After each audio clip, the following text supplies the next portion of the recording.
Are Pond 5 and Audio Jungle, who you are partnered with, considered the same as Epidemic Sound? No, they're not the same. This is an excellent question, all right? This is nothing to be afraid of asking, because a lot of people in the music licensing industry, they just talk about non-exclusive libraries and exclusive libraries. And there's more to music licensing and libraries than just that. You can't just put in the same sentence Pond 5 and Music Bed. Or you can't put in the same sentence Audio Jungle and Epidemic Sounds. They're completely different. And that's why I highly recommend for you, the viewer who's watching this video right now, if you haven't seen that video where I actually explain and break down the difference between production music libraries and royalty-free libraries, go and watch that video, because I've already kind of explained what those libraries are and why are they different. Has there been a shift for advertisers to use subscription services rather than production music libraries? Yes. Hello friend, Daniel here with StockMusicLicensing.com, bringing you the best tips and strategies for selling your music on royalty-free libraries. So on this video, I'm going to answer to another question. I received this question, and it's a comment as well over a week ago roughly, and I really appreciate the question and the comment. So hello, I just discovered your channel within the last month or so, and I am finding it so full of helpful and encouraging information. Thank you so much for that comment. I also follow other sync licensing channels on YouTube. However, I've been afraid to ask this question on their channels for fear of dismissive response, as the presenters can at times seem to talk down to less savvy viewers who are perhaps just discovering these ways to licensing their music, and who might be just as confused as I am. So this is a good point. You, on the other hand, seem to be very supportive, encouraging, and willing to answer many different skill levels of questions from the community without making your viewers seem less than. And I really admire and appreciate that. Thank you so much for this lovely comment. It means the world to me. This is a problem not only in music licensing in the industry, but in other areas when it comes down to the arts and music in general. When it comes down to learning, when you approach people online, it could be very intimidated. And I found that same thing when I first got started in music licensing, that there is information, there's others giving information, and they know a lot. But when it comes down to the approach, it's usually from above, and something like, okay, but we are the experts here, and in order for you to get to our level, you need to follow these steps and suffer along the way, which I completely disagree. I don't think that newcomers should suffer or should be intimidated.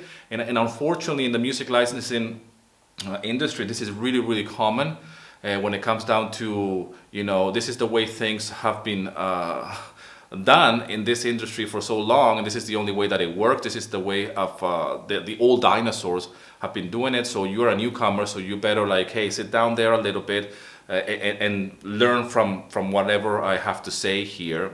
And it is intimidating. I have to admit that it was intimidating for me, and I know that this is a rough industry when it comes down to when you get down that rabbit hole of music licensing and everything that you hear along the way. It could seem very scary for some. Okay, I'm not saying that everybody is experiencing the same thing of intimidating approach, like, okay, so what should I do here? Can I ask something? Am I gonna look like a fool for asking something that it might be already something that is normal, or maybe I should have that answer already?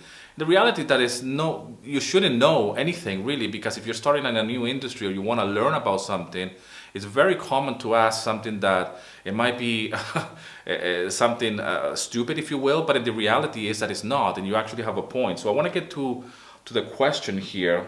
He says, I'm still pretty confused about the difference between subscription services like Epidemic Sounds, Music Bed, Artlist, and production music libraries for producers. I did a video about this, and I'm going to link it around here so you can watch that video, and I'm explaining the difference between production libraries and royalty-free libraries or stock libraries and marketplaces like Pond 5 and Audio Jungle. Are Pond 5 and Audio Jungle, who you are partnered with, considered the same as Epidemic Sound? No, they're not the same. Go and watch that video though, and this is an excellent question. All right, this is nothing to be afraid of asking, because a lot of people in the music licensing industry, they just talk about non-exclusive libraries and exclusive libraries. And there's more to music licensing and libraries than just that. You can't just put in the same sentence Pond5 and Music Bed. Or you can't put in the same sentence Audio Jungle and Epidemic Sounds. They're completely different. And that's why I highly recommend for you, the viewer who's watching this video right now, if you haven't seen that video where I actually explain and break down the difference between production music libraries and royalty-free libraries, go and watch that video, because I've already kind of explained what those libraries are and why are they different. Okay? So I have recently noticed that many songs used in TV commercials are ones which I have heard on Epidemic Sound or Music Bed. Has there been a shift for advertisers to use subscription services rather than production music libraries? Yes. Now, this is an industry that is evolving, okay? I don't think that production libraries or big production libraries will disappear. They're not. That's the way they work is that they are actually working with networks and broadcasters, and they still will get you, the composer, placements, and you can get your royalties with your PROs. That's something that is not going to go away anytime soon. However, there are subscription libraries now everywhere. Artlist, Musicvine, what's the other one that you just mentioned here? MusicBed. All of these libraries have included a subscription model in place. Epidemic Sound is a little bit of a big player in this arena, and all of this are implementing a subscription model, because subscription now has become kind of like the norm, not only on music licensing but across the board. Everything is kind of like a subscription. You pay a monthly fee and you have access for the product or the services. So this is an excellent question. And subscription libraries are just different type of libraries when you compare them to something like a big production library, okay? And I'm talking about big libraries where they will pay you an upfront sync fee for your music, or they will just going to pitch your music to networks and broadcasters or TV shows where you can get your music placed on different shows. Now, this is something that is a very good question, and I've been meaning to do this video for the longest time. I mean, it's been a week since this question or this comment was dropped on one of my videos, and I wanted to address this again, even though I've spoken about this before, because a lot of music licensing composers or people that want to get their foot in the door in the business, they feel a little bit intimidated, and they're at times they're using terminologies that they don't know exactly what it means, like sync music or non-exclusive libraries, exclusive libraries, royalty-free libraries, stock libraries, music library. You know, all of these terms fall under the umbrella of music licensing. Sync music, what it is simply when you grab music and you sync it to an image. So technically speaking, even when you sell music on Pond5, you're selling music for sync, okay? Now, this is a term that is being used in this industry for actually explaining what the actual usage of this music is going to be. Now, when it comes down to stock libraries and royalty-free music libraries, the main difference is that this as music, it lives in a library which at times, if we're talking about Pond5 and Audio Jungle, is a marketplace, okay? So a marketplace will sell not only music, but as well will sell stock video, stock photography, and other media goods. So this is a big distinction that you need to understand when it comes down to a library like Pond5 or Audio Jungle, and when we're talking about other libraries that are production libraries, for example, The Wall for Music.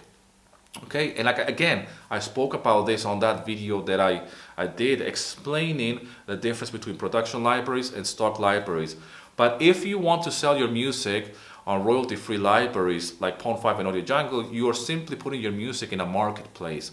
Yes, it is a music library, but it's as well a marketplace where other goods are being sold there by other creative people. Even some musicians even sell not only music on Pond5, but they sell video and stock photo. So it's another way of getting revenue from different sources or different skills that you might have, which is a fantastic idea. I have many friends who are very talented musicians and composers, and they have a passion for photography, and they have stock photos on Pond5. So on Pond5, for example, you can have music, and you can have photos, and then you can have videos all under your profile. and you're selling stock images, stock video, or stock music. Other production libraries, they don't work like this. They just want you to provide an album, meaning 10 songs of whatever genre of music that you compose, and that's that. Okay, and really you need to kind of like build a relationship with different libraries and have somebody on the inside sometimes, which at times it could be that it's a little bit intimidated because you need to really do a lot of research and you need to build connections and have somebody on the inside, and that's why it could be a little bit intimidating for newcomers, and I completely understand that. Now, the easiest way to start selling your music or to get your foot in the door in music licensing is by selling it on royalty-free libraries. And the marketplace is only growing at a rapid pace, specifically because of subscription libraries. And every library nowadays wants to really convert or turn themselves around to have a subscription model in place. Even MusicVine, that was really against this type of subscription libraries or this subscription model, if you will, they have even implemented that as well. The same goes with Artlist. So pretty much all the libraries, even Audio Jungle, which you have Envato Elements, which is the subscription side of it, is a subscription service that they're providing. So this is something that is going to be happening more, and you're going to see that in the future because of the increased demand for music, especially from people on YouTube, podcasters, and all kinds of media. It's very affordable for filmmakers and independent media creators to just have a subscription paying on a monthly basis, and they can download regular music or other goods for that matter. So I hope this video is helpful to you. Thank you so much for this lovely comment. It really means the world to me to be able to try to communicate a little bit better, or make it easier, or make it less intimidating for you guys here on this channel, because I know that music licensing can be like this, a secret society that only a few people have the knowledge, and we're gonna just drip it to you here and there. It's actually not that complicated, and my goal with this channel is to help you not only get started, but as well understand the process. And you can always get started today, okay, by joining libraries like Pond5 and Audio Jungle and start selling. You need to experience a little bit of what is it like to compose that music, what is it like to get rejected, and what is it like, most importantly, to make a sale. Because if you haven't sold not even one time, you don't know what it feels like. And that sale, what it will translate is into A, a validation, and B, that you're on the right path. You can always grow as a composer and approach the other libraries, the big boys like they call them, okay? And you can approach Epidemic Sound, you can approach Artlist, which are still subscription libraries. And yes, Epidemic Sound is a little bit above Pond5 and Audio Jungle when it comes down to quality. They're looking more for like album quality, album, kind of like an artist. The same goes with MusicVine. They're looking for a better type of music, if you will, more artistic, more like an album. Okay, it's hard to explain, but it's not stock. It's not music that you will find on Pond5. So there's a little bit of a difference, but the entry level for you, if you're a newcomer, is Pond5 and Audio Jungle. And try to get there, and it's not easy to get on Audio Jungle, by the way.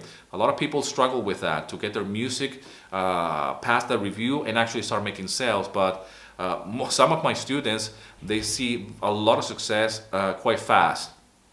And it's not because they're my student, but it's because they have implemented the blueprint that I teach and advise for them to really follow, so they can get their music in the marketplace and start making sales.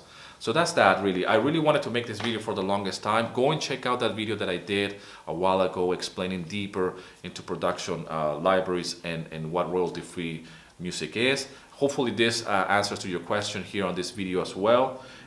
Feel free to drop a line in the comment section if you have any other questions when it comes down to subscription libraries or libraries like Pond5 and Audio Jungle, and big production libraries or big production houses where they are a little bit more exclusive. And when I say exclusive, not that your music is just exclusive, it means that they're just a little bit harder to get in. For example, a library that is quite famous and pretty much the people that are in it are kind of like celebrities, if you will, is Extreme Music. Fantastic library, great library. Can the average Joe like myself or you get into that library? I don't know.